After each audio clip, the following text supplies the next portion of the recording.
Edith, remembered by history as Edith of Wessex, Queen Consort of England and the last crowned queen of the Anglo-Saxon age, a woman of remarkable learning, quiet endurance, and extraordinary political survival.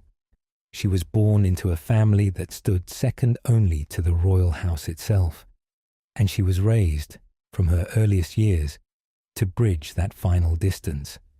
Educated beyond almost any woman of her time, she arrived at the court of a reluctant king, carrying the full weight of her father's ambition. For 2 decades she walked a careful line between her husband's world and her family's hunger for power. And then, in the space of a single terrible autumn, she lost 4 brothers in less than 3 weeks and watched the world she had known come to its end. She did not flee. She did not collapse. She negotiated, and she endured. Tonight, we follow that journey from the very beginning. Good evening, and welcome back to Sleepy Crown Reborn. If you have only just subscribed, welcome to the family. And if you are returning to us once more, welcome back home. It is a pleasure to have you here with us tonight. Make yourself comfortable, lower the lights, and let the day gently slip away. Over the next few hours, we will share the calm, complete story of Edith of Wessex, a crowned queen of extraordinary intelligence who lived through the fall of Anglo-Saxon England and outlasted the very conquest that ended her world, told slowly and with care to help guide you into sleep. We will softly explore her long and eventful life, from her extraordinary education at Wilton Abbey, to the complex and childless marriage that defined her queenship, to her remarkable survival under William the Conqueror, all while the great drama of 1066 unfolds around her. And if you have a moment before you drift off, a gentle like and a quiet comment about which part of Edith's story moved you most help keep these tales coming. To understand the life of Edith of Wessex, we must first understand the world into which she was born. A world balanced on a knife's edge between the old Saxon order and the new Danish reality that had swept over England like a tide in the early years of the 11th century. England, in the decade before Edith's birth, was a kingdom in transition. The great House of Wessex, the royal line descended from Alfred the Great himself, had ruled the English for generations. But in the year 1016, that long continuity had been shattered. The Danish king Nut, powerful, ambitious, and thoroughly relentless, had conquered England, and in doing so had not merely changed the man on the throne. He had changed the very composition of the kingdom's ruling class. The old Saxon lords, who had served the House of Wessex, found themselves suddenly navigating a world where Danish customs, Danish allies, and Danish power now shaped everything that mattered. It was in this transformed England that a man named Godwin rose to prominence. His origins were modest by the standards of the great nobility. His father, Wulfnoth, had been a Thegn of Sussex, a local lord of reasonable standing but no great power. Yet Godwin possessed something rarer than inherited rank. He possessed an instinct for allegiance, a talent for reading which way the wind was blowing, and a physical courage that made him useful to kings in difficult moments. Under Knut, Godwin flourished. He served the Danish king faithfully, demonstrating his abilities in military campaigns and administrative matters alike. His most significant act of service came when he was sent to help suppress a rebellion in Denmark, a task he accomplished with sufficient skill that Knut rewarded him handsomely. The reward was extraordinary. Knut gave Godwin a wife, Githa Thorkel's daughter, a noblewoman of Danish blood, whose brother Ulf had married into Knut's own family. Through his marriage to Githa, Godwin became not merely a loyal servant of the crown, but something closer to family, a connection by marriage to the Danish royal network itself. And Knut gave Godwin something else. Around the year 1020, he made him the first Earl of Wessex, granting him lordship over the very heartland of the old Saxon kingdom. It was a position of extraordinary power. The earldom of Wessex stretched across the southern counties of England, encompassing rich farmland, important port towns, and the ancient city of Winchester, which had been the traditional seat of the Saxon kings. To be Earl of Wessex was to control the kingdom's most storied and wealthy region. To be Earl of Wessex under Nut was to stand as the most powerful English nobleman in a court that was otherwise dominated by Danes. Godwin understood exactly what he had been given. He was methodical, patient, and utterly clear-eyed about the nature of power. He built networks of loyalty. He accumulated land. He arranged his children's marriages with the same careful calculation that a general applies to deploying troops. Each son, each daughter, each alliance was a piece in a larger design, the design of a family that would matter not for a generation, but for generations. Githa, his Danish wife, bore him a large family, at least 9 children whose lives would be interwoven with the great events of the 11th century. There were sons: Sweyn, the eldest, born around 1020, Harold, the second son, born around 1022, and after them Tostig, Gurth, Leofwine, and Wulfnorth.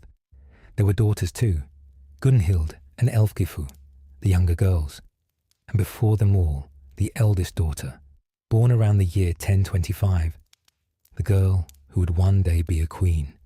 Her name at birth was Githa, the same name as her mother. She was the eldest daughter of the most powerful man in England beneath the king himself, and from the very beginning, that position carried both privilege and obligation. We do not know precisely when Edith was born. The records of the 11th century are patchy in the way that all medieval records are patchy, concerned more with the deeds of kings and great battles than with the birth dates of even the daughters of earls. Scholars have placed her birth somewhere around the year 1025, and possibly a little before. What we know with more certainty is that she was born into a household of formidable ambition, raised by parents who saw in her not merely a daughter, but a political asset of the highest order. This sounds cold when stated plainly, and perhaps, by the standards of our own time, it was. But we should not mistake Godwin's calculation for cruelty. In the 11th century, the daughter of a great lord had limited options for a meaningful life, and the most meaningful life available to a woman of Edith's birth was the life of a great lady, a wife to a man of equal or greater rank, a keeper of a great household, a patron of the church and of the arts. Godwin was not denying Edith a life of her own choosing. He was, in the understanding of his age, offering her the best life that could be offered. And so, at some point in her childhood, we cannot say exactly when, Edith was sent to Wilton Abbey. Wilton Abbey was one of the most distinguished religious houses in England. Located near Salisbury in Wiltshire, it had a long history as a place of royal connection and aristocratic education. It was not merely a convent in the spare, austere sense that the word sometimes suggests to modern ears. It was a centre of learning, culture and refinement, a place where the daughters of the nobility came to acquire the skills and knowledge that would prepare them for the roles they would play in the great households of England. The education Edith received at Wilton was, by any measure, exceptional. She learned to read and write, itself a significant accomplishment in an age when literacy was far from universal, even among the nobility. She studied grammar and rhetoric, the arts of composition and persuasion. She applied herself to arithmetic and to astronomy, subjects that were in those days considered part of the classical curriculum and that were generally associated with the education of men. She mastered the art of embroidery and weaving, the traditional feminine accomplishments that held both practical and symbolic weight in Anglo-Saxon society. And she learned languages, not one or two but 5, by the accounts that have survived. English, naturally, was her mother tongue, but she also learned Latin, the language of the church and of all formal learning. She acquired Danish, the language of the world her mother came from. She learned French, the language of the Norman court across the water, already beginning its quiet rise as a tongue of aristocratic culture. And she learned Irish, a language that suggests contacts with the Celtic world that we might not otherwise have expected. This last accomplishment in particular sets Edith apart, in an age when even a well-educated noblewoman might speak 2 or 3 languages. Edith was fluent in 5. Her contemporary admirers described her not merely as polished or accomplished, but as genuinely learned. A woman with an active and curious mind, someone who read and thought and engaged with ideas in ways that went beyond the requirements of her social position. It is worth pausing here for a moment to appreciate what this education meant and what it would mean for the rest of her life. In the world of the 11th century royal court, language was power. A queen who could speak to Norman nobles in their own tongue, who could converse with Danish visitors in Danish, who could correspond in Latin with the churchmen who formed the backbone of royal administration. Such a queen was not merely decorative. She was genuinely useful. She was a translator, a mediator, a point of contact between worlds that did not easily understand one another. Godwin may have sent his daughter to Wilton to prepare her for marriage, but the woman who emerged from those years of study was prepared for something more than that. Edith remained deeply attached to Wilton for the rest of her life. Long after she had left as a student, she would return to it as a patron, eventually rebuilding its church in stone. And in the final years of her life, she would very likely retire there, returning at the end, as people often do, to the place that had shaped the beginning. While Edith was growing and learning at Wilton, the great events of the kingdom were unfolding around her family in ways that would eventually reach even the peaceful cloisters of an abbey in Wiltshire. In the year 1035, King Cnut died. He left behind a complicated legacy and a contested succession. His kingdom was divided among his sons, and England passed first to Harold Harefoot, Cnut's son by his first relationship, and then, when Harold died in 1040, to Harthacnut, Cnut's son, by his marriage to Emma of Normandy. But there were other claimants. Emma of Normandy, Harthacnut's mother, and one of the most politically active women of her age, had been the wife not only of Cnut, but of the earlier King Ethelred the Unready. By Ethelred, she had had children who represented the old Wessex royal line. Among these children were 2 sons, Alfred and Edward, who had grown up in exile in Normandy, far from the kingdom their father had ruled and their half-brother now occupied. In 1036, Alfred the Etheling, the elder of these 2 brothers, attempted to return to England. The reasons for his return are not entirely clear. Perhaps he hoped to find support. Perhaps he was simply trying to visit his mother. Whatever his purpose, he landed on English shores and fell almost immediately into a trap. He was seized, and the men who had escorted him were treated with terrible brutality. Alfred himself was blinded and imprisoned, and soon afterwards he died of his injuries. The man blamed for Alfred's fate, rightly or wrongly, was Godwin, Earl of Wessex. The precise extent of Godwin's involvement has been debated by historians ever since.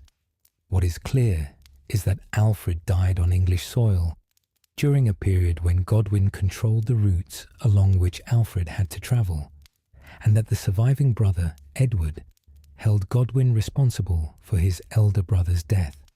This mattered enormously to Edith's future.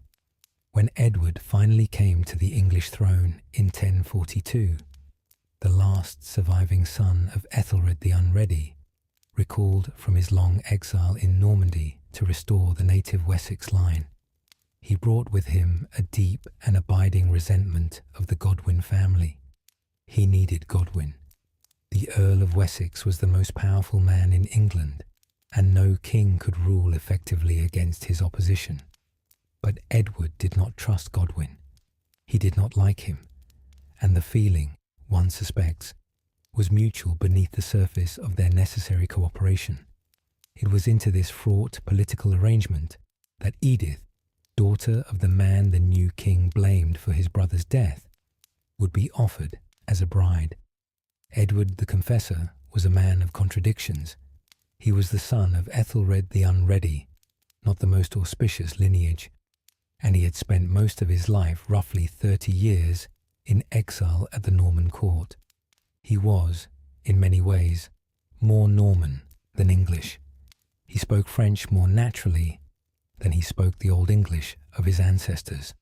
He surrounded himself with Norman advisors and Norman priests who had followed him from across the Channel. He looked west, toward Normandy, for the cultural and ecclesiastical models he admired. Yet he was also, by the accounts of those who knew him, a man of genuine personal piety. He was deeply devoted to the church, generous in his religious patronage, and possessed of a contemplative temperament that sat somewhat awkwardly with the rough demands of 11th century kingship. He would in time become the great patron of Westminster Abbey, spending years and enormous resources on its rebuilding. And it was perhaps in that great project of construction and dedication that his truest self was expressed. When Harthacnut died in June 1042, apparently collapsing at a wedding feast with a drink in his hand, the Witan, the council of great lords that advised and in some respects governed England alongside the king, had little difficulty agreeing on his successor. Edward was the obvious choice. He was the son of Ethelred, the last king of the old Wessex line, and his claim by blood was clear.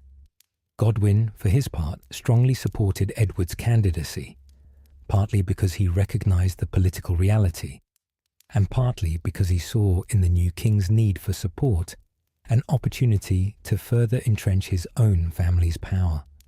Edward was crowned at Winchester Cathedral on the 3rd of April, 1043. He was somewhere between 37 and 40 years old, an unusual age to be beginning a reign that had not been anticipated since his long years of exile. He was unmarried, and Godwin, watching from his position of enormous power, was already thinking about how to remedy that. For Godwin, the logic was simple and ruthless. If his daughter married the king, then Godwin's grandchildren would be the heirs of England. The family that had risen from a Sussex then to the earldom of Wessex under Cnut would produce the next line of English kings. It was, by any measure of 11th century ambition, the ultimate prize. And Godwin was not a man who left prizes unclaimed. Edward, for his part, had little real choice. He needed Godwin's cooperation to rule effectively. He needed the military support the Godwin family could provide, the network of loyalty they commanded across the southern counties, the administrative knowledge that Godwin had accumulated over decades of power. To refuse Godwin's daughter entirely would have been to invite the very conflict he could not afford. And so, with reluctance that the later sources are quite willing to acknowledge, Edward agreed. On the 23rd of January, in the year 1045, in a ceremony at the Old Minster in Winchester, Edith, daughter of Godwin, Earl of Wessex, became the wife of Edward the Confessor, King of England. She was crowned on that same day. This last detail deserves emphasis because it was not the norm. In the 10th and 11th centuries, the wives of English kings were not automatically crowned alongside their husbands. Queenship was not, in that period, considered a rank that demanded a coronation as a matter of course. Most queens of this era came to their position without the formal ceremony that the crown represented. Edith's coronation at the moment of her marriage was a deliberate statement. It signified that this was not merely a marriage, but a queenship, that Edith was to be recognized as a crowned and consecrated figure, with all the dignity and authority that entailed. Who pressed for this distinction? Almost certainly Godwin. The coronation of his daughter was another link in the chain of legitimacy he was forging, another reason why the Godwin family could not simply be set aside. A crown queen was harder to remove than a mere wife. On the day of her marriage and coronation, Edith was approximately 20 years old, perhaps a little older, perhaps a little younger, given the uncertainty around her birth date. Her husband was somewhere around 40. The gap between them was not merely one of age. It was a gap of experience, of disposition, of temperament.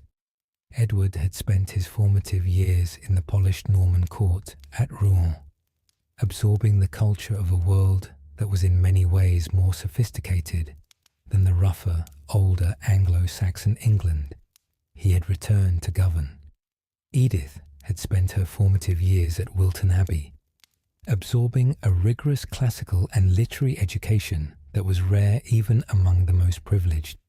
In their intelligence, at least, they may have been more evenly matched than the age difference might suggest, but the marriage began under the shadow of its political origin. Edward knew that his father-in-law had, in his mind at least, been responsible for his brother's death. He knew that Godwin had arranged this union as a move in the great game of power. He did not enter it freely or happily, and whatever personal warmth eventually grew between Edward and Edith, and some sources suggest that in later years a genuine respect and even affection developed between them. The beginning was cold, shaped by obligation rather than desire. Edith, however, applied herself to her new role with the same diligence she had applied to her studies at Wilton. The life of a queen in 11th century England was demanding in specific and practical ways that we might not immediately recognize. The queen was not merely a symbolic figure presiding over ceremonial occasions. She was an active participant in the administration of the royal household, responsible for managing the court's domestic arrangements, for the supervision of a large staff of servants and craftspeople, for the maintenance of the household's physical appearance and material grandeur. This last responsibility was one that Edith took particularly seriously. Contemporary accounts describe her as the person responsible for Edward's regal presentation, for ensuring that the king appeared before his court and before foreign visitors in a manner befitting his dignity. She commissioned fine garments for him, arranged the gold and jewelled ornaments appropriate to his station, and had at least one goldsmith among the craftspeople who worked under her direction. When Edward appeared in public as a king, much of the visual impression he made was the result of Edith's careful attention. This was not vanity on Edith's part, and it should not be read as mere decorative management. In a world where the king's authority was expressed partly through the splendor of his appearance, where the richness of his clothing and the quality of his ornaments communicated status and power in ways that language sometimes could not, managing the king's image was a genuine political function. Edith understood this. She was, in modern terms, managing the royal brand, ensuring that Edward's public persona matched the expectations of kingship. Beyond the domestic sphere, Edith also engaged with the religious and charitable dimensions of queenship. The Vita Edwardi Regis, the biographical text she would later commission, describes her piety in detail, and while we must remember that this was her own text and therefore inevitably favourable, the activities it describes are consistent with what we know of other great ladies of the period. She helped Giso, the Bishop of Wells, secure the proper endowments for his diocese. She gave lands to Abingdon Abbey, She engaged with the religious institutions of England in the manner of a great patron, not merely donating money, but taking an active interest in the welfare and proper functioning of the churches and monasteries she supported. She also, in the years that followed her marriage, became increasingly fluent in the language of the court and in the art of navigating its politics. Her 5 languages were a perpetual asset when Norman priests arrived at court, and they came frequently, drawn by Edward's obvious preference for the culture he had grown up with. Edith could speak to them in their own tongue. When Danish visitors came, as they did in a kingdom still deeply connected to the Scandinavian world, she could greet them as one who understood their language and their customs. The Irish language she had acquired at Wilton may have seemed an unusual accomplishment for an English queen, but in a world where the Western Islands were connected by trade and dynastic links, it gave her access to a range of interlocutors that other court ladies simply could not reach. And yet, for all of Edith's accomplishments and all of her carefully cultivated usefulness, there was one thing she could not accomplish, one thing that, in the understanding of her age, mattered above everything else. She did not give the king a child. The years passed. 1 year of marriage, 2, 3, 4, 5, 6. The court watched. Godwin watched most intently of all. He had placed his daughter on the throne of England for one purpose above all others, to produce a royal grandchild who would carry the Godwin blood into the next generation of the English monarchy. As each year passed without the longed-for pregnancy, the pressure and the anxiety must have grown. We do not know why the marriage produced no children. This is one of the great unresolved questions of 11th century English history, and it is a question that the people of the time could not resolve either, though they were certainly not short of theories. The explanation that later ecclesiastical writers preferred, and the one that Edith's own commissioned biography gently promotes, is that Edward had taken a vow of celibacy, choosing to live as a chaste and dedicated servant of God, rather than as a husband in the physical sense. This story served several purposes. It protected Edward's reputation by explaining the absence of heirs without implying impotence or some physical failing.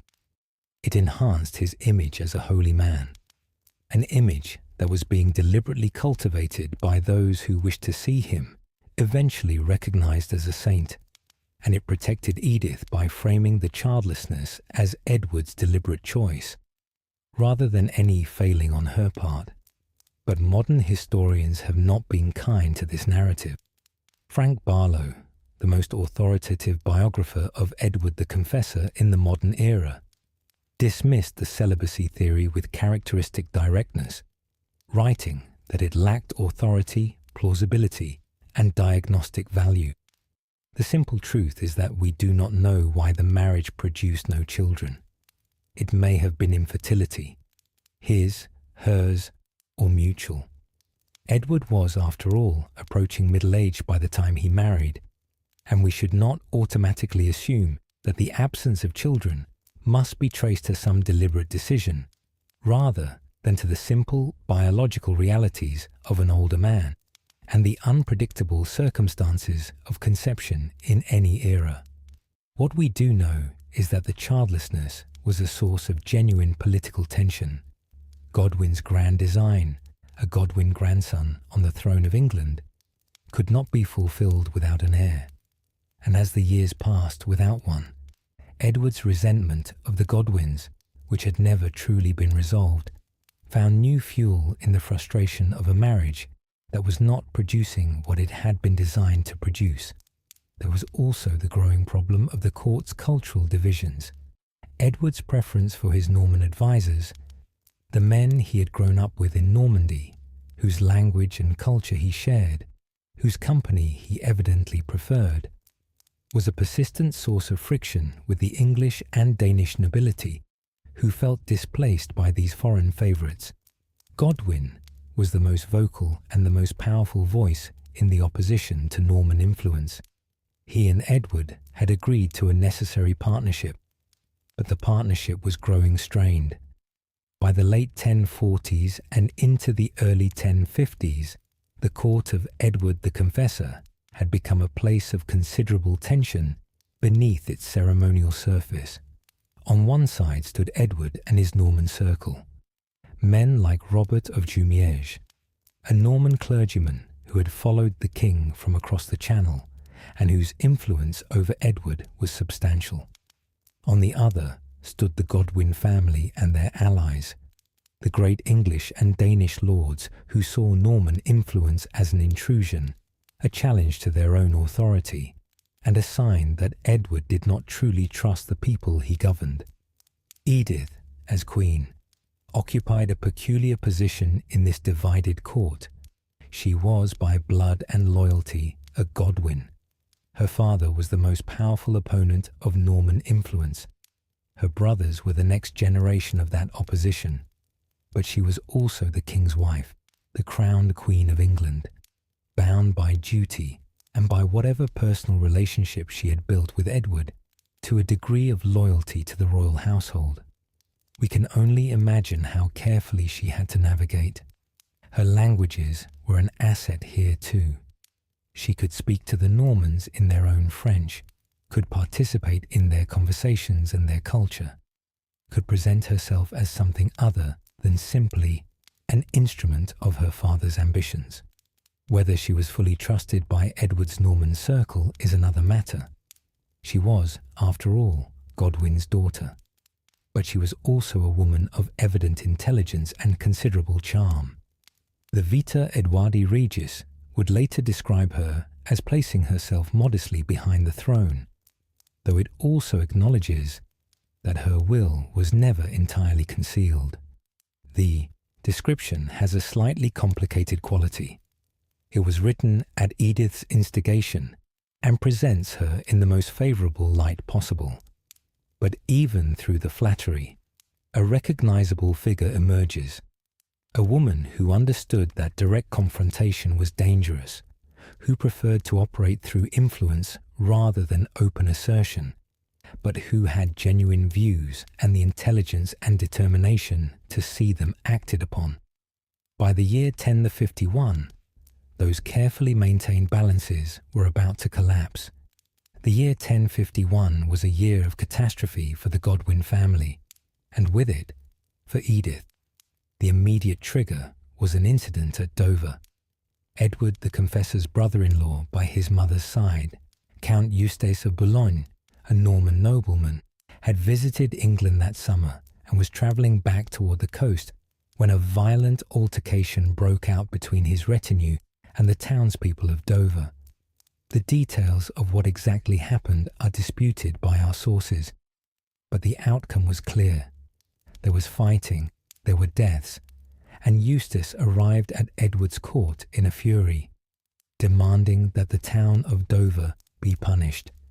Edward supported his Norman kinsman. He ordered Godwin, as Earl of Wessex, the man responsible for Kent and the southern ports, to take military action against Dover. Godwin refused. This refusal was not merely a matter of sympathy for the townspeople of Dover. It was, in the political vocabulary of the day, a challenge to the king's authority, whatever the merits of the underlying dispute, and there were those who felt that Eustace's retinue had provoked the trouble themselves. An earl refusing a direct royal command was an act of breathtaking audacity. Edward seized the moment, the underlying tensions of his reign, the Norman advisers he preferred, the Godwin family's dominance he resented, the years of necessary partnership with a man he did not trust. All of it came to a head.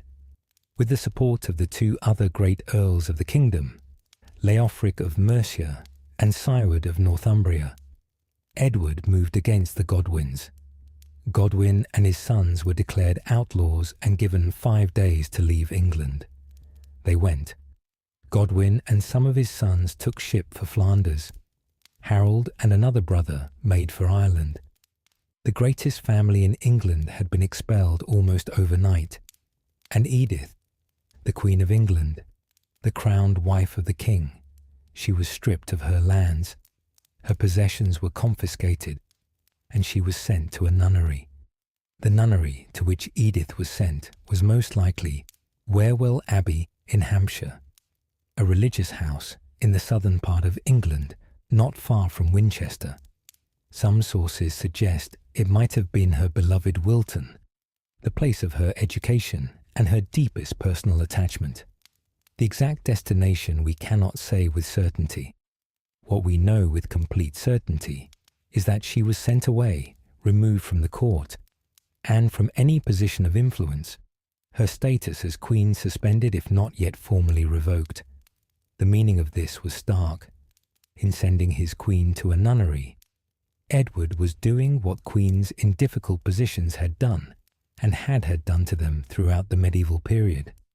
A nunnery was simultaneously a place of genuine religious community, a place of honourable seclusion, and a place of effective imprisonment. You were not tortured, you were not publicly humiliated in the market square, but you were confined. Your freedom of movement was gone. Your access to the court was gone. Your ability to influence events was gone. And there was worse. The reason the chronicles offer for Edith's removal, alongside the obvious political logic of removing the Earl's daughter from the court during her father's disgrace, is that Edward may have been considering divorce. Edith had produced no children in 6 years of marriage. In the 11th century, the absence of an heir was not merely a personal sorrow. It was a political problem of the first order. A king without an heir left his kingdom vulnerable to the very kind of succession crisis that would eventually tear England apart. If Edward could remove Edith on grounds of her childlessness and marry someone who might provide children, the logic of it was not difficult to follow. The Archbishop of Canterbury, at this moment, was Robert of Jumièges, the same Norman clergyman who had been Edward's close advisor and who had been appointed to Canterbury against Godwin's express opposition, which had been one of the underlying tensions driving the crisis of 1051. Some accounts suggest that Robert actively pressed for an annulment of the marriage, pushing Edward toward a formal dissolution that would have left Edith with nothing. Edward did not go that far. Why he stopped short, whether from genuine scruple, from political calculation, from some residual regard for Edith herself, or from simple uncertainty about the consequences, we cannot say. But the threat was real, and Edith must have known it. Those months in the nunnery, however long they lasted, probably less than a year, were the darkest of Edith's life to that point. She had been raised to be a queen. She had been educated for greatness, trained in languages and rhetoric and the arts of court life, all in preparation for the role she had occupied since 1045. Now that role had been stripped from her. She was confined in an abbey, her lands confiscated, her future uncertain, her family in exile across the water. What did she think? What did she feel? The sources give us almost nothing of Edith's inner life. She was not the kind of historical figure who left behind letters or diaries. What survives of her perspective comes filtered through the Vita Edwardi Regis, the biography she would later commission, a text designed to present her and her family in the best possible light, and therefore not a reliable window into her private thoughts. We are left to imagine the experience of a highly intelligent, deeply educated woman, alone in an abbey, waiting to learn whether she would remain a queen or be discarded like a failed political instrument. The Godwins, however, were not finished. In the autumn of 1052, Godwin and his sons returned to England, not as supplicants begging forgiveness, but as a military force. They gathered ships in Flanders and rallied support along the English coast. Harold sailed from Ireland to join them. As they moved up the Thames toward London, something remarkable happened. The navy that Edward had assembled to stop them did not fight. The English fleet, manned largely by sailors and commanders who had their own complex loyalties, refused to engage. The townspeople of London were sympathetic. The common people and the lesser lords were not inclined to fight for Edward's Norman circle against the man who had been, for 3 decades, the dominant figure of English aristocratic life.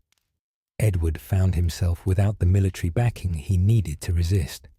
Facing the Godwin army, with his support eroding around him, he was forced to negotiate. Godwin and his sons were restored to their earldoms. The Norman Archbishop Robert of Jumièges, the man who had possibly pushed hardest for Edith's divorce, fled England, never to return. Many of Edward's other Norman favourites departed with him, and Edith was brought back from the nunnery. She was reinstated as queen. The speed and completeness of the reversal is striking. Within less than a year, the woman who had been confined and stripped of her lands was once again the crowned Queen of England. The lands that had been taken from her were returned. She took her place once more at Edward's side, but she was not the same person who had been sent away. Something in those months of isolation and uncertainty had crystallized in her. The experience of having been expendable, of having come very close to being permanently removed from everything she had been raised for, does not leave a person unchanged. The Edith who returned to court was, if anything, more committed to the welfare of the Godwin family than before. She had seen what happened when the family fell. She would not let it happen again without a fight. On the 15th of April, 1053, a little more than 6 months after his triumphant return to England, Godwin, Earl of Wessex, collapsed during a royal banquet at Winchester. He had been eating and talking with the king when suddenly he fell, struck by what the sources describe as a sudden and severe illness. He was carried from the hall. He lingered for a few days, and then he was gone. The death of the man who had shaped Edith's entire existence, who had planned her education, arranged her marriage, and twice pulled the levers of power to determine her fate, must have been one of the defining moments of her life. How she received it, what she felt, we cannot know. The sources do not tell us. What we can observe is what happened next. With Godwin gone, the earldom of Wessex passed to Harold, the second son, now the family's dominant figure. The Godwin family remained powerful, perhaps more powerful than before in some ways, because Harold was a more capable and more diplomatically skilled man than his father. But the nature of Edith's position changed. She was no longer the Earl's daughter at court, the human link between the dominant political dynasty and the royal household. She was increasingly the queen in her own right, a woman who had demonstrated her ability to navigate the court, who had her own networks of influence and patronage, who was recognized as a significant figure independent of her family connection. And in the years that followed, Edith's influence at court would grow to its greatest extent. The decade between her father's death and the great crisis of 1065 was in many ways the period of Edith's greatest actual power. It was a paradoxical kind of power, exercised quietly through networks of patronage and influence rather than through formal authority, always maintained behind the polite fiction that she stood modestly behind the throne. But it was real. Edward's health and energy were gradually diminishing over these years. He became increasingly absorbed in his great project of rebuilding Westminster Abbey, spending long hours in consultation with architects and craftsmen, directing the construction of the great church that would become his monument. He remained devoted to hunting, a passion he pursued whenever his health permitted, and to the religious observances and charitable activities that expressed his genuine piety. The active administration of the kingdom, the day-to-day management of political relationships, and the witnessing of royal charters increasingly required the attention of others. Edith was one of those others. She witnessed charters in these years, formal legal documents that required the Queen's attestation alongside those of the great lords and bishops who formed the Council of the Kingdom.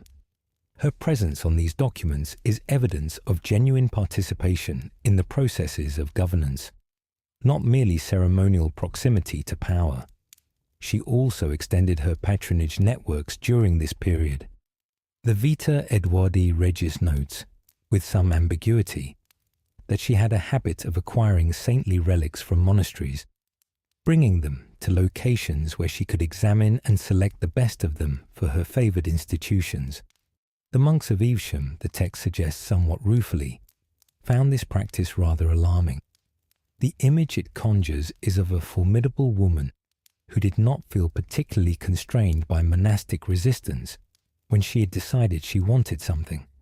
She also remained a devoted patron of Wilton Abbey, the place of her education, the community that had shaped her mind and her values.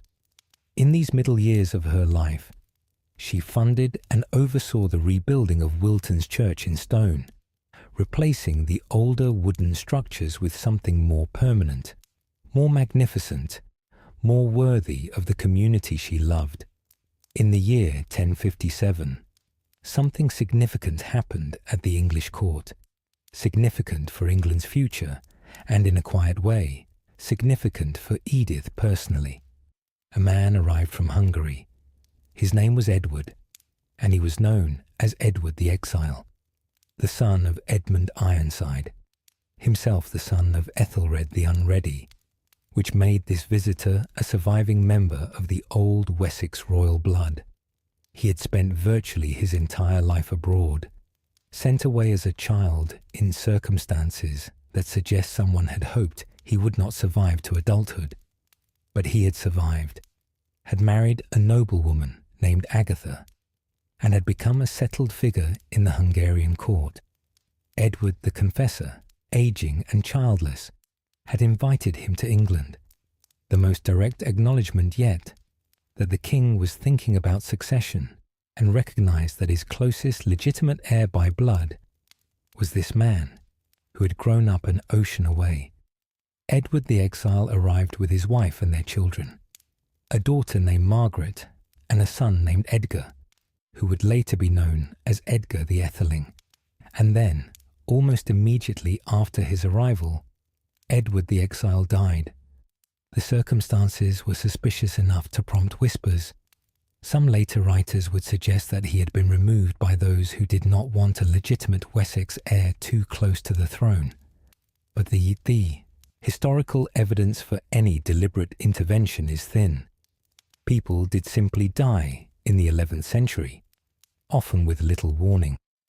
Whatever the cause, his death left his children effectively as wards of the English court, in need of protection and guidance. Edith took an interest in these children. She is described as having effectively adopted young Edgar the Etheling, taking him under her care and concerning herself with his welfare. More remarkably, she arranged for Edgar's sister Margaret to be educated at Wilton Abbey, placing the girl in the very community that had shaped Edith herself, and she is credited with teaching Margaret personally about the nature and demands of queenship. This last detail is both touching and historically significant. The Margaret, who was educated at Wilton and mentored by Edith, would later marry Malcolm III of Scotland and become Queen of Scots, a queen renowned for her piety, her learning, and her wise and compassionate governance.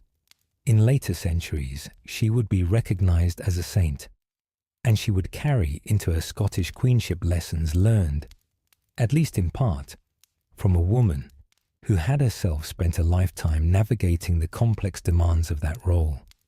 It is a thread that connects Edith's life to the future in a way she perhaps did not fully anticipate. The influence of a woman who would leave no biological children nonetheless reached forward into the next generation through the young people she educated and shaped. Throughout these years, Edith's relationship with her brother Tostig was a defining thread in the pattern of her life. Tostig Godwinson was, by the accounts of those who knew him, a man of great gifts and considerable flaws. He was brave, energetic, and personally appealing, the kind of man who inspired fierce loyalty in those who loved him. He was also, when he felt himself crossed or disrespected, inclined toward harshness and toward the kind of rigid insistence on his rights that makes for a difficult governor of a difficult region. In 1055, Edith and Harold together secured Tostig's appointment as Earl of Northumbria. It was a significant achievement. Northumbria was the great northern earldom, stretching across the vast and often turbulent landscapes of Yorkshire and beyond. It was also one of the most challenging regions in England to govern. The Northumbrians had a strong sense of their own traditions and a marked resistance to interference from southern lords who did not understand their customs and their loyalties. Tostig's appointment made sense on paper. He was a Godwin, which gave him family connection and the support of the South. He had the energy and the willingness to assert authority that the sometimes lawless North required. And he had the backing of both his queen sister and his powerful Earl brother. What became apparent over the following years, however, was that Tostig's particular brand of authority was not well suited to Northumbrian temperament. He imposed heavy new taxes on a region that resented fiscal demands from the south. He punished those who resisted his rule with a severity that went beyond what the northern thegns, the local nobility, considered acceptable. He had political opponents killed in circumstances that were regarded as violations of the codes of conduct that should have protected men who came to his presence under negotiation. His frequent absences from the earldom, including a lengthy pilgrimage to Rome in 1061, left the region without effective governance precisely when it was most needed. When the Scots raided Cumbria during one of these absences, taking advantage of Tostig's absence to push their borders southward, it further damaged his reputation as a protector of the region he was supposed to defend. The relationship between Edith and Tostig was the closest bond, by all accounts, that she had with any of her siblings. She loved him, she believed in him, and she was willing, when she believed it was necessary, to act on his behalf in ways that went considerably beyond conventional queenly intervention. At the Christmas court of 1064, a Northumbrian nobleman named Gospatrick came to the royal court at the invitation of the king. Gospatrick was a man with a legitimate grievance. He was a descendant of the old Northumbrian earls, a man who believed he had a claim to power in the north that Tostig had effectively blocked. His presence at the royal court was an opportunity to press his case before the king and to seek redress for what he regarded as his displacement. He never got the chance to make that case. Gospatrick was murdered at the Christmas court of 1064. He was killed while under the protection of the royal gathering, a murder committed in the understanding of the time, in a context where such violence was a serious breach of the codes that were supposed to govern royal gatherings. The accusation that followed was stark. According to the chronicles, Edith was blamed. She was said to have ordered the killing, to have arranged, in her brother Tostig's interest, the removal of a man whose complaints might have weakened Tostig's hold on Northumbria. We cannot say with certainty whether this accusation was true. The murder of Gospatrick has been debated by historians ever since, and the question of Edith's actual involvement has never been resolved. What we can say is that the accusation was made, that it was taken seriously enough to be recorded, and that it painted a picture of a queen willing to use power in ways that went far beyond quiet influence and careful patronage. Biographer Frank Barlow's description of Edith in this period, drawn from the Vita Edwardi Regis, with all its flattery filtered through his historian's eye, captures something of what contemporaries saw. A woman who was placed modestly behind the throne in public presentation, but whose will was never fully hidden, who was determined, interfering, and quite possibly capable of the kind of ruthlessness that the murder of Gospatrick would represent. We should note the accusation honestly. It was made, it has never been proven, and it cannot simply be dismissed.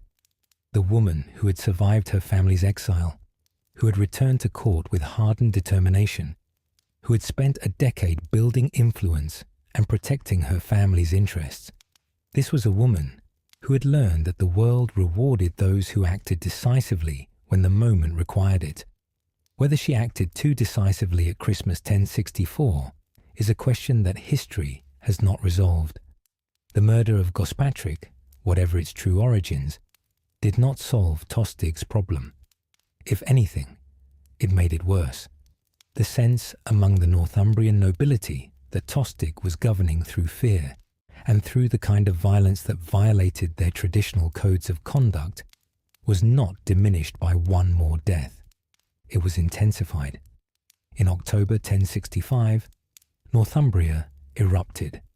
The rebels moved with speed and organization. They entered York, the great northern city that served as the administrative capital of the earldom, and they killed Tostig's supporters and officials who were there. They looted his treasury. They formally renounced their allegiance to him. And then they did something remarkable. They named a new Earl. The man they chose was Morcar, the younger brother of Edwin, Earl of Mercia, a young man who had Northumbrian connections and who represented, in the rebels' eyes, the kind of local understanding that Tostig had so conspicuously lacked. The rebel army then marched south, gathering support as it went, linking up with Edwin of Mercia's forces, and presenting the king with an organized and powerful demand: remove Tostig, recognize Morcar, and respect the ancient customs of the north. Edward was furious. He saw the rebellion as a direct challenge to royal authority, and it was. He demanded that Harold, as the most powerful of the Godwin earls, raise an army and suppress the revolt by force. For Edward, this should have been straightforward. The rebels had challenged the king, and the king's power must be asserted. But Harold did not raise that army. Harold had assessed the situation with the pragmatic clarity that was one of his most notable qualities. He had spoken to the rebels.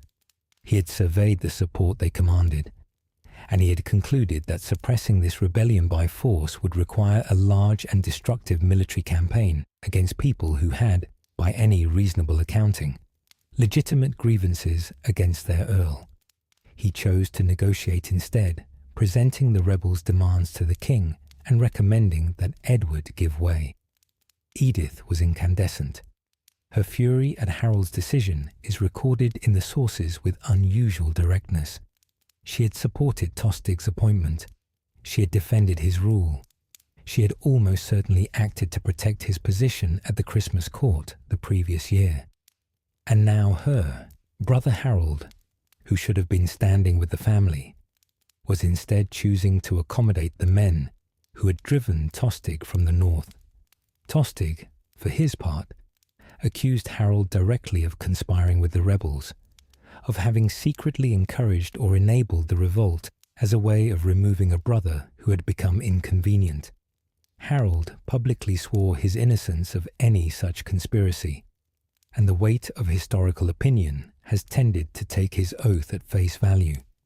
But the accusation itself, and Edith's clear agreement with Tostig's interpretation, reveals the depth of the rupture that had opened within the Godwin family. Edward, ill and exhausted, and without the military support he needed to impose his will, was forced to accept Harold's recommendation. Morcar was formally recognized as Earl of Northumbria. Tostig was sent into exile in Flanders, and the king, according to those who observed him in the days that followed, was broken by the episode, his health declining sharply, his spirit visibly diminished. Through the autumn and early winter of 1065, Edward the Confessor was failing. The great project of his life, The rebuilding of Westminster Abbey was approaching completion, and he had poured into it not merely money and attention, but something of himself, a devotion that his contemporaries recognized as the truest expression of his character. The new Abbey church was consecrated on the 28th of December, 1065, the Feast of the Holy Innocents. It was a moment Edward had worked toward for years, but when the day came, he was too ill to attend. He lay in his chambers at the Palace of Westminster, weakened by the illness that would soon claim him, unable to rise and walk to the church he had built and loved. Edith went in his place. This is a detail that deserves attention. In the political vocabulary of the 11th century, the person who represented the king at a great ceremonial occasion was not chosen randomly. They were chosen because they held sufficient status to stand as the king's symbolic extension, because their presence could substitute for his own without diminishing the occasion's significance. That Edward chose Edith to represent him at the dedication of his greatest achievement says something about the place she had come to occupy in the relationship between them. Whatever the tensions and resentments of the early years, in the final chapter of his life he trusted his queen to speak for him. The Vita, Edwardi Regis, always Edith's text, shaped by her purposes, includes a deathbed scene that is one of the most poignant passages in the history of the period. In this account, Edward, briefly regaining something of his senses in his final days, spoke tenderly of Edith. He described her as having been to him like a cherished and dutiful daughter, and he commended her to the care of those around him. Whether these are his actual words, or the words Edith wished he had spoken, whether the Vita is recording history or constructing it, we cannot say with certainty, but the scene it creates is of a man and a woman who, across all the complications of their political marriage, had arrived at something that resembled genuine mutual regard. Edward the Confessor died on the 5th of January, 1066. He was buried in the great Abbey church he had built, the church where he had been unable to attend the dedication just 8 days before. He was approximately 62 years old. He had reigned for 24 years. He left no children, and in the absence of a clear and undisputed heir, the crisis that would define 1066 was immediately upon England. There are moments in history when a single ceremony captures the entire meaning of an age, when the gathered symbolism of ritual says more than any speech or proclamation ever could. The coronation of Edith of Wessex on the 23rd of January, 1045, was such a moment. Here was a woman who had been educated in languages and astronomy and rhetoric and the arts of governance, who had been prepared from her earliest years for a life of public significance, receiving at last the formal acknowledgement that all that preparation had been building toward. The Old Minster at Winchester was one of the most venerable religious buildings in England, a church with deep roots in the Saxon royal tradition, the place where generations of Wessex kings had worshipped and celebrated. To be crowned, there was to be, connected to that long tradition, to be placed within the line of those who had governed England through the centuries since Alfred the Great had established the kingdom's foundations. Edith entered that ceremony as the daughter of an earl. She left it as a queen. The marriage settlement that accompanied the ceremony was generous, as befitted a queen. Edith received lands and estates across multiple counties, properties that had previously belonged, in some cases, to the Dowager Queen Emma of Normandy, Edward's mother, connecting Edith by the sequence of possession, if not by blood, to the remarkable Norman woman who had been Queen of England twice over. These estates gave Edith an economic foundation that was independent of both her husband's resources and her father's power, a material base from which she could exercise patronage and influence in her own right. The court she entered as its queen was a world of considerable complexity. The great hall of an 11th century royal palace, and Edward moved between several such palaces in the course of each year, following the cycle of seasons and administrative demands, was a place where multiple languages were spoken, where multiple cultures met and sometimes collided, where the old Saxon world and the newer Norman influence were in constant negotiation. Edith, with her 5 languages and her courtly education, was one of the few people at court who could move with complete ease across all of these worlds simultaneously. We should not underestimate what this meant in practical terms. In an age when interpretation and communication across linguistic boundaries was a constant challenge, a queen who could speak directly to Norman priests, to Danish merchants, to Irish visitors, to Latin-trained scholars, was not merely an ornament. She was an active participant in the business of the court, a mediator and translator whose contributions went beyond the ceremonial. The particular form that Edith's queenship took, the management of Edward's royal image, the careful cultivation of patronage networks, the quiet but real exercise of political influence, deserves more careful attention than it sometimes receives in accounts of the period. When we speak of Edith as managing Edward's image, we should understand this in the fullest sense. The appearance of the king in 11th century England was itself a political act. When Edward processed through a hall wearing the robes and ornaments that communicated royal authority, he was not simply dressing for a formal occasion. He was enacting his kingship, making it visible and tangible for all those who saw him. The richness of his garments, the quality of his gold, the dignity of his bearing, all of these were messages addressed to the court, to the people, and to any visiting dignitaries about the nature of his power and the legitimacy of his rule. Edith understood this with a sophistication that the sources, even through their flattery, allow us to see. She commissioned the finest goldsmiths to work on Edward's personal ornaments. She supervised the production of his court clothing with the same careful attention she might have applied to a major administrative document.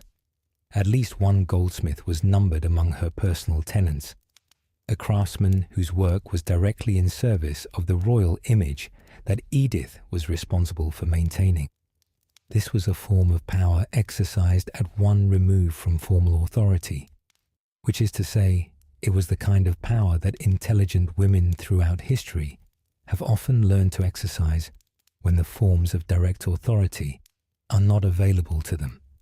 It was real, it was consequential, and it was exercised with consistent skill. Alongside this image management, Edith built the networks of religious patronage that were, in the 11th century, one of the primary means by which powerful people expressed their values and accumulated the social capital that translated into influence. She gave to churches and monasteries. She supported bishoprics. She engaged with the great religious institutions of England as a patron whose attention and resources made a material difference to their welfare. There was, as the sources note with some delicacy, a dimension of this patronage that was not entirely straightforward.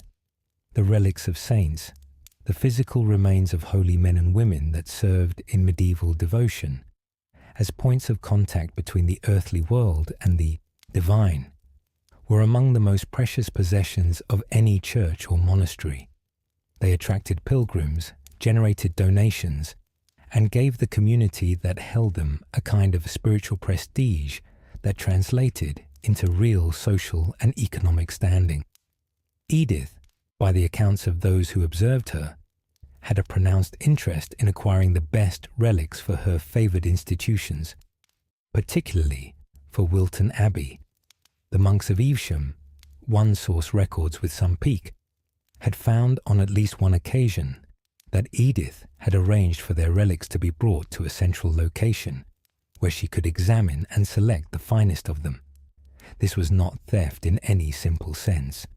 She was, after all, a queen, and queens had authority that monasteries generally did not resist, but it speaks to a determined and perhaps slightly overbearing quality in her patronage. A queen who did not merely donate money, but who took a hands-on interest in getting exactly what she wanted. Through the late 1040s and into the first years of the 1050s, the political fault lines at Edward's court were becoming more visible and more dangerous. The fundamental tension was not merely personal, it was structural. Edward had returned from Normandy in 1042 as the legitimate heir of the Wessex royal line, but he had spent 30 years in the Norman court at Rouen, and he was, in his cultural instincts and his personal relationships, a Norman king governing a kingdom of Saxons and Danes. He trusted the men he had grown up with. He preferred the ecclesiastical arrangements he had known in Normandy, the reformed monasticism, the educated clergy, the particular style of church governance that the Norman dukes had developed. And he found, repeatedly, that the people around him in England did not share these preferences and did not particularly welcome the Normans he kept importing to fill positions of influence. Godwin was the most powerful voice in opposition to this Norman influence. He was not alone. The Earls Leofric of Mercia and Siward of Northumbria had their own concerns about the direction of royal appointments, but he was the most strategically positioned. As the dominant lord of the southern counties and the king's own father-in-law, his objections to Norman appointments were partly political, partly personal, and partly, one suspects, a matter of genuine conviction that England should be governed by men who understood England. The specific dispute that brought matters to a head in 1051 was the appointment of the Archbishop of Canterbury. When the previous archbishop died, there was a vacancy at the head of the English Church, the most senior ecclesiastical position in the kingdom, one of enormous political as well as religious significance. Godwin supported a candidate of his own choosing, a man who had English roots and English connections. Edward appointed Robert of Jumièges, a Norman who had been one of his closest advisers since his return from Normandy.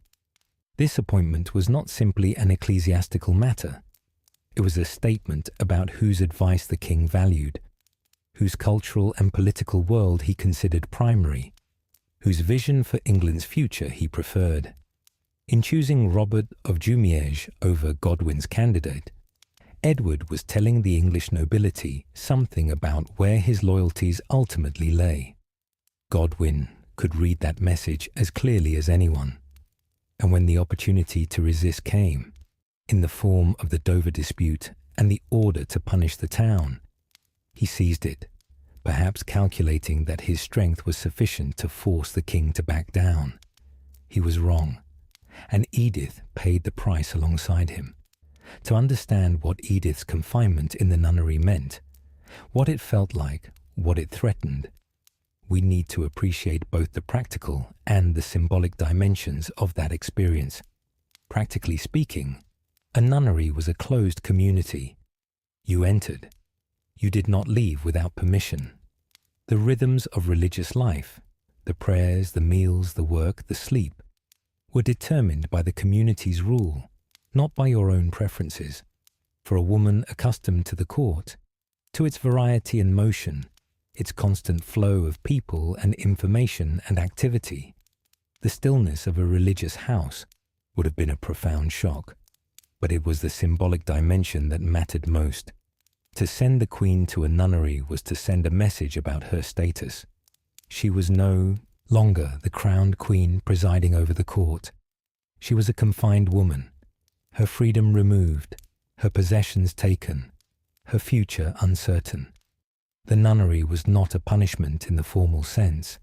She was not imprisoned as a criminal, but it was a demonstration of how completely her position depended on factors beyond her own control. Her father's fall had become her fall. The threat of divorce added another layer. In the 11th century, the grounds for dissolving a royal marriage were narrow, but not non-existent. and the absence of children was one of the arguments that could be advanced for setting a queen aside. There is no doubt that this possibility was being discussed during the months of Edith's confinement. The new Archbishop of Canterbury, Robert of Jumièges, a Norman, an ally of the court faction that had displaced the Godwins, was reportedly among those who pressed for an annulment. That Edward did not take that final step remains something of a puzzle. His reluctance might have been a matter of legal caution. An annulment was a serious business with complex implications for the political arrangements that had surrounded the marriage. It might have been a matter of personal conscience. Whatever his feelings about the Godwins, he may not have been willing to treat the woman he had lived with for 6 years as simply expendable. Or it might have been a calculation that the Godwins, even in exile, retained too much potential support for a formal rejection of the Earl's daughter to be politically safe. Whatever the reason, Edith was not divorced, and when the Godwins returned, she returned with them. The Edith who resumed her place at court in the autumn of 1052 was a changed person. This is not merely a plausible inference. It is something that the pattern of her subsequent behaviour confirms. Before 1051, Edith had been the queen, active and capable, but still in some ways an extension of her father's political project. After 1052, she was increasingly something different.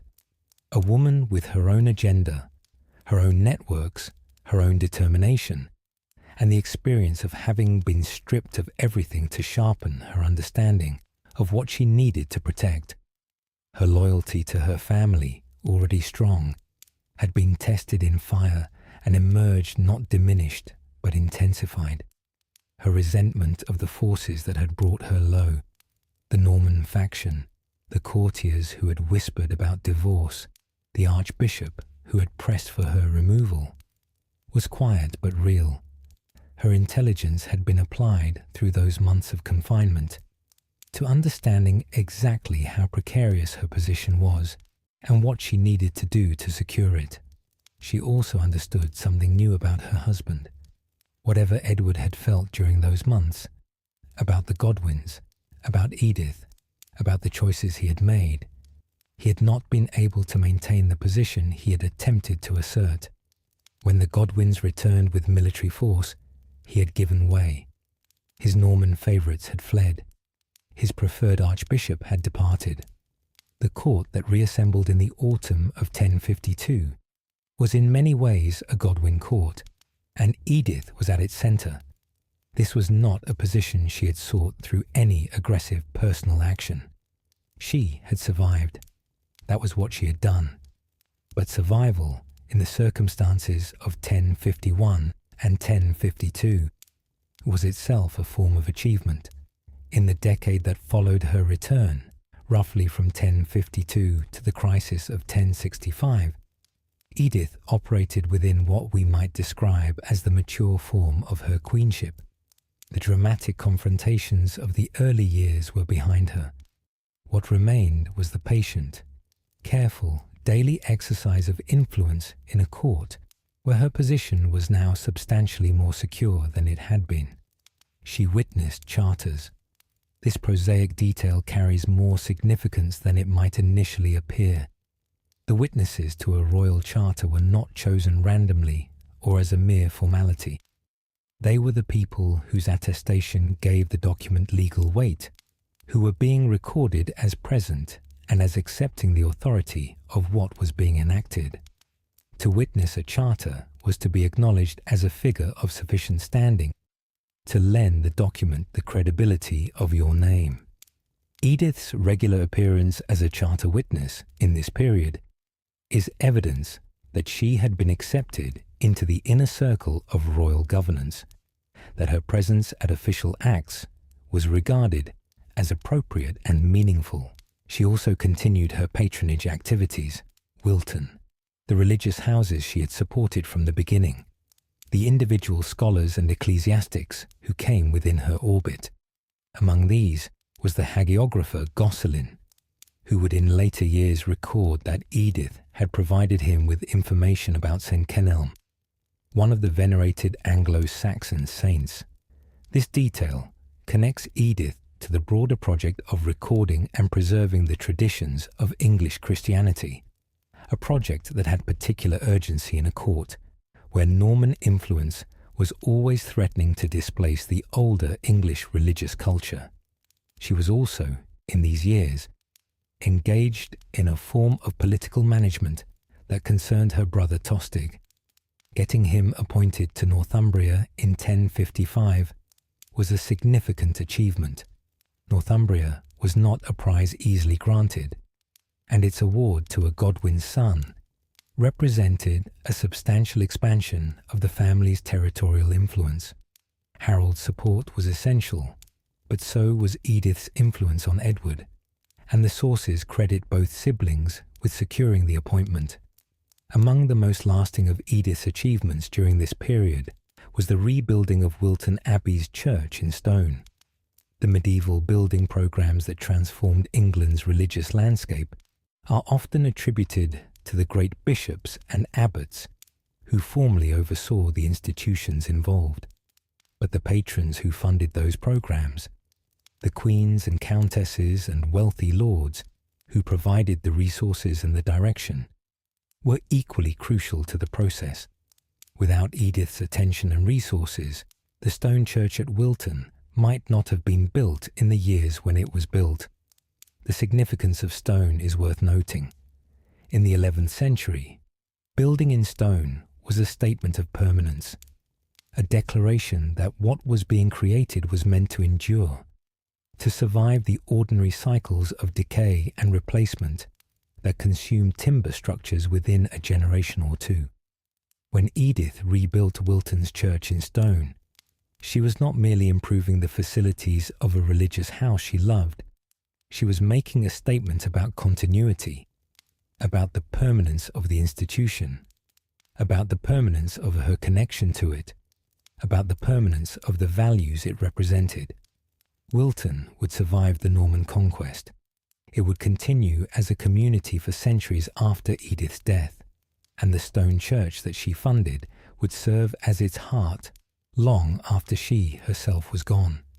In choosing to build in stone, she was thinking beyond her own lifetime, acting as the kind of patron who considers not just the present moment, but the long future. The events of 1065 and 1066, compressed into a single terrible sequence, the kind of losses that most people distribute across a lifetime. To understand the full weight of what Edith experienced in those 2 years, it helps to think about the human dimension of each loss in turn. Tostig first. He was not simply her brother. He was, among all her siblings, the one to whom she was closest, the one whose career she had championed, whose appointment she had worked to secure, whose difficulties she had tried, by any means available to her, to address. She had loved him with a particular fierce loyalty that is sometimes reserved for the most complicated of our relationships, the ones where affection and frustration and protectiveness and anxiety are all wound together into something that cannot be easily described or separated into its components.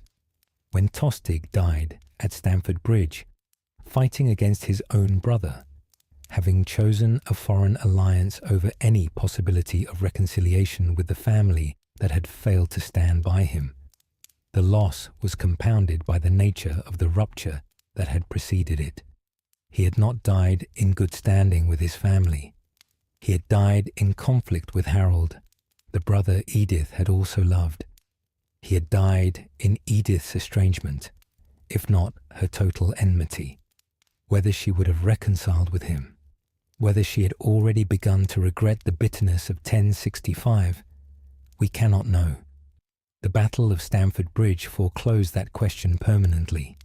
Harold, then, he was the most powerful of her brothers, the one who had succeeded their father as the family's dominant figure, the one who had become king. He was also, after 1065, the brother she was most estranged from, the one who had chosen, as she saw it, to abandon Tostig. His death at Hastings was the death of a king as well as a brother, the death of the last hope of the old English monarchy, as well as a personal loss. And then Gurth and Leofwine, her younger brothers, the ones who had grown up alongside her, who had been part of the fabric of the Godwin household. They died the same day as Harold, on the same field, in the same catastrophic engagement. 4 brothers, 3 weeks. The numbers are cold. The reality behind them was devastating. One of the more striking facts about Edith's survival in the aftermath of the Conquest is the extent to which she managed to preserve what she had. The Domesday Book, compiled 20 years after Hastings, records the land holdings of England at the time of Edward the Confessor's death, and then compares them with the situation in 1086, the year of the survey. What it shows, across the country as a whole, is a radical transformation. The land that had belonged to 2,000 Saxon lords in 1066 had, by 1086, been redistributed to approximately 200 Norman barons. But Edith's lands, in the immediate aftermath of the Conquest, remained hers. William's decision to allow her to keep her estates was not merely an act of personal generosity. It was a political calculation, as well as a statement about Edith's own skill in navigating the new reality. By submitting promptly and cooperating with the tribute demand, she had removed herself from the category of resistors whose lands could justifiably be confiscated. By maintaining the dignity and the quiet competence of a queen dowager, rather than the hostile or despairing posture of a conquered noblewoman, she made herself a less convenient target. She was also in some ways a useful symbol for William. She was the widow of the very king, whose promise had given William his justification for the invasion.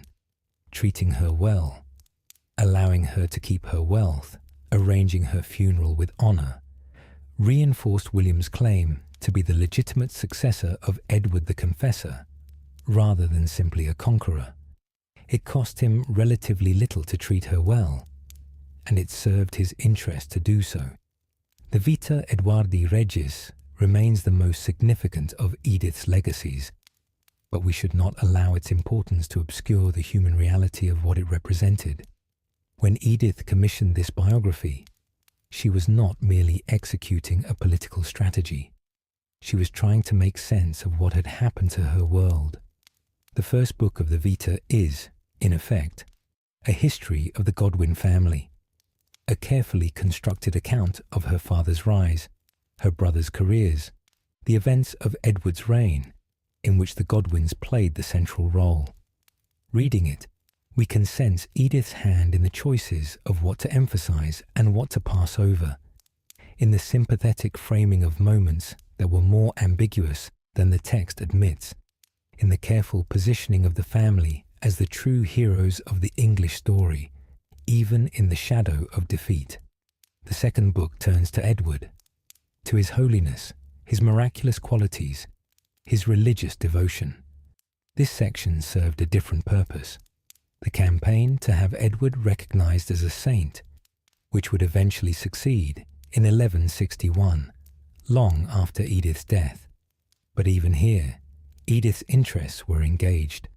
A holy king, who had been her husband, reflected some of that holiness back upon her. The wife of a saint was a figure of considerable dignity. What the Vita does not and could not do is capture the full complexity of Edith's inner life, the grief and the loss, the ambivalence and the complicated love, the sharp intelligence that had navigated all of it. That inner life remains, as so much of women's inner lives do throughout history, largely inaccessible to us.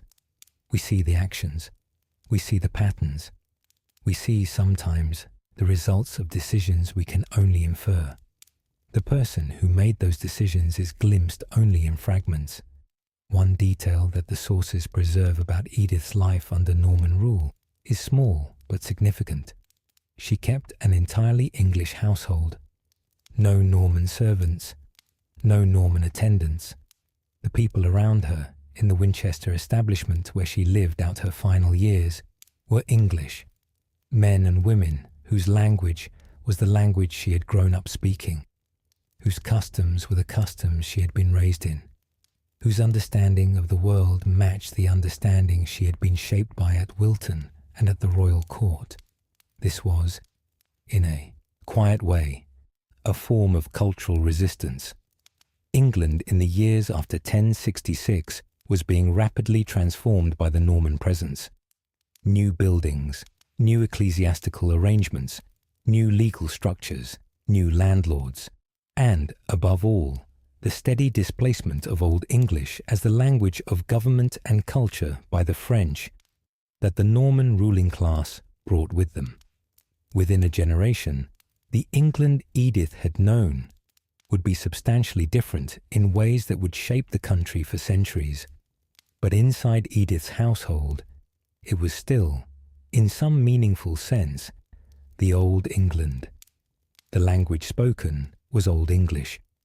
The customs observed were the customs of the Godwin household and the royal court of Edward the Confessor. The traditions maintained were the traditions that connected this small community to the long history of the kingdom that had just ended.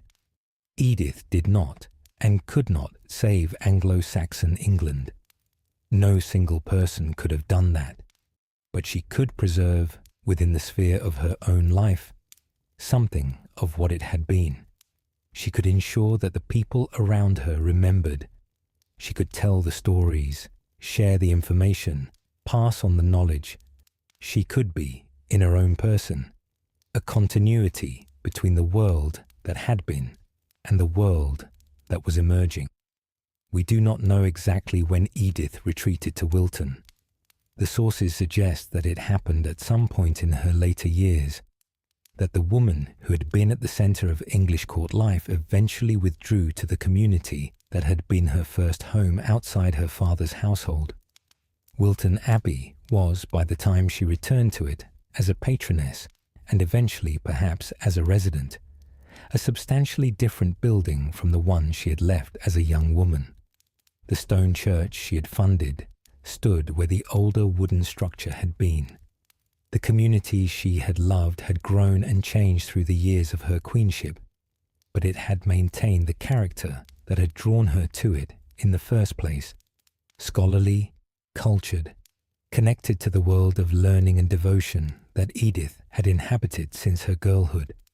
There is something satisfying in the contemplation of this final chapter about the arc that connects beginning and end. She had left Wilton as a young woman, prepared for greatness, and launched into a world of courts and politics and the great events of history.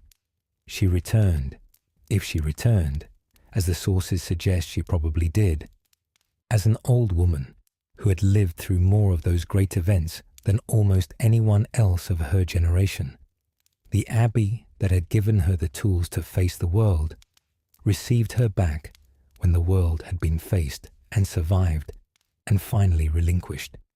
December 1075, the month before Christmas, in a city, Winchester, that was itself one of the great embodiments of Anglo-Saxon England, the old capital of the Wessex kings. Edith was approximately 50 years old. She had been ill, the tradition recorded by Matthew Paris suggests, for some time. A prolonged decline rather than a sudden catastrophe. The exact nature of the illness we cannot know. What we know is that on the 18th of December she died.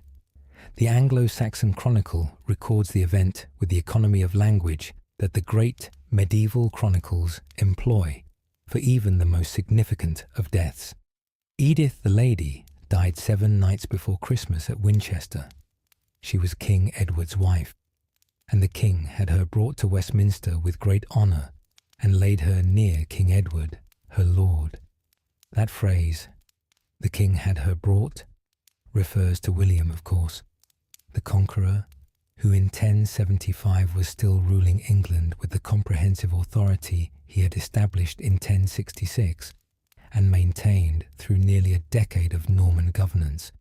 The fact that he arranged the funeral, that he had her transported with honour from Winchester to London, that he oversaw her burial in Westminster Abbey beside her husband, all of this speaks to the peculiar position Edith had maintained under Norman rule.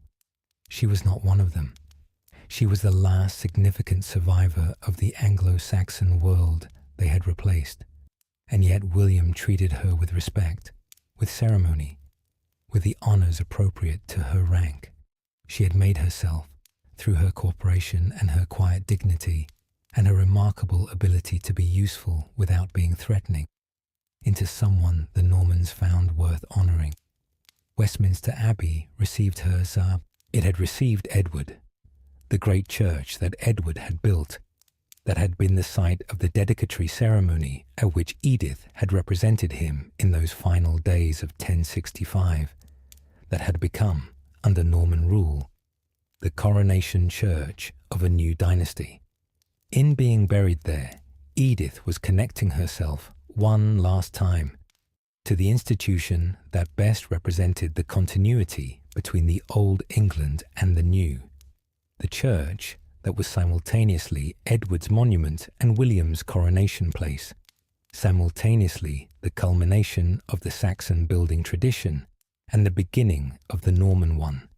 She was laid near her lord, as the chronicle says, near Edward the Confessor, the reluctant husband who had become, in the end, something more than that, near the man whose life she had shaped and whose legacy she had worked to preserve. Together in death, in a building that was both of theirs and neither of theirs, a fitting resting place for the last queen of Anglo-Saxon England. It is worth stepping back at the end of this account to consider what the sources actually tell us about Edith as a person, and to acknowledge the limits of what we can know. The Vita Edwardi Regis is our most extensive source, and it is, as every reader must remember, her text, commissioned by her, shaped by her purposes, written to serve the interests of her and her family. It tells us what Edith wanted us to know. Its description of her piety, her learning, her modesty, her devotion to Edward. All of this must be read as the version of herself she wished to project. And yet, even through the flattery, a recognizable person emerges, the Vita's account of her as someone who placed herself modestly behind the throne, but whose will was never fully concealed, who was determined, who was interfering, who was hard, and possibly bad-tempered in the phrase of Barlow's translation, is not the kind of description a purely hagiographic text would generate unprompted. It suggests that even Edith's own preferred account could not entirely suppress the reality of a woman with views and the determination to act on them, the external evidence, the charters she witnessed, the patronage she exercised, the accusation over Gospatrick, the fury at Harold's decision on Tostig. All of it is consistent with the portrait of a highly intelligent, strong-willed, politically capable woman who operated within the constraints of her time with considerable skill. She was not a saint. She may have been responsible for a murder. She was certainly ambitious in her family's interests, if not straightforwardly in her own. She could be hard and interfering, as Barlow puts it. She was also capable of great loyalty and of remarkable resilience. She was, in short, a human being of considerable complexity, which is perhaps the most that history can ask us to acknowledge about anyone whose life was lived so long ago and so far from the kinds of records that preserve inner lives. The England that Edith left behind in December 1075 was already substantially different from the England into which she had been born. The Norman Conquest had been, in its effects, one of the most thoroughgoing transformations that England had experienced since the Germanic migrations of the 5th century that had established the Anglo-Saxon world in the first place. The language of government had changed, Old English giving way to Latin in formal documents and to French in the speech of the ruling class. The great estates that had belonged to the Saxon nobility had been redistributed overwhelmingly to Norman barons. The ecclesiastical leadership of the country was being reshaped by the appointment of Norman prelates to positions previously held by Englishmen. The castles that now dotted the landscape, the great stone fortifications that William and his followers built as the visible symbol of their military dominance, were physical evidence of the transformation that had occurred. And yet something survived. The land itself survived, and the people on it, and the local customs and traditions and ways of understanding the world that had developed over centuries of Anglo-Saxon life. These things were suppressed but not destroyed. They went underground, in some sense, persisted in the countryside, in the local customs of ordinary people, in the traditions of the religious houses that the Normans generally maintained rather than dissolved. In time, they would re-emerge and mingle with the Norman additions to produce something new, the particular blend of cultures that would become medieval English civilization. Edith had been, in her own small way, part of the process of preservation. The scholars she supported, the information she passed on to hagiographers, the traditions she maintained in her English household, the biography she commissioned. All of these were tiny contributions to the survival of something that might otherwise have been more completely lost. She did not save Anglo-Saxon England. It could not be saved. But she helped ensure that something of it was remembered. There are queens in history who are remembered primarily for what they did not do. Edith of Wessex is, in popular memory, often categorized as the childless queen, defined by the absence of an heir, rather than by the substantial life she led. This is, when one has spent time with her story, a striking injustice. She was a woman of 5 languages and rigorous education. She was a patron of the arts and of religious institutions. She was a political actor of real consequence, whose influence on the court of Edward the Confessor went well beyond the ceremonial. She was a survivor of the most dramatic political reversals of her age. She was the commissioner of one of our most important historical documents. She was the mentor of a woman who would become a saint. And she was, in the end, the last queen of an age that her family had helped to shape, and that ended in a single terrible autumn with their destruction. To call her the childless queen is to measure her by the single standard she failed to meet, and to ignore the many others by which she succeeded. History has been gradually correcting this assessment, and scholars like Pauline Stafford and Anne Williams and Elizabeth Tyler have helped to restore to Edith the full complexity of a life that was far richer and more significant than the simple label of childlessness suggests. She was Edith of Wessex. She was a queen of England. She endured, and she deserves to be remembered for all of it. And so, dear friends, as the night draws gently around us, we come at last to the end of Edith's story, or rather to the place where we must leave it, knowing that stories as long and as layered as hers never truly end, but only pause, waiting for the next person to take them up and carry them a little further into the light. We hope that her extraordinary life has been a gentle and thoughtful companion for your evening, that the world of 11th century England, with all its politics and its personalities and its remarkable women, has provided the kind of calm, absorbing narrative that eases the mind toward rest. If something in tonight's journey stayed with you, perhaps Edith's years at Wilton Abbey, or the crisis of 1051 and the months in the nunnery, or the loss of 4 brothers in 3 weeks, or the quiet dignity of her final years under Norman rule. We would love to hear your thoughts in the comments section below. A gentle like, a soft word left for others to find. helps these stories reach the people who need them most. Thank you, as always, for spending your evening with us here at Sleepy Crown Reborn. Rest well, and we look forward to welcoming you back for our next journey through history. Good night.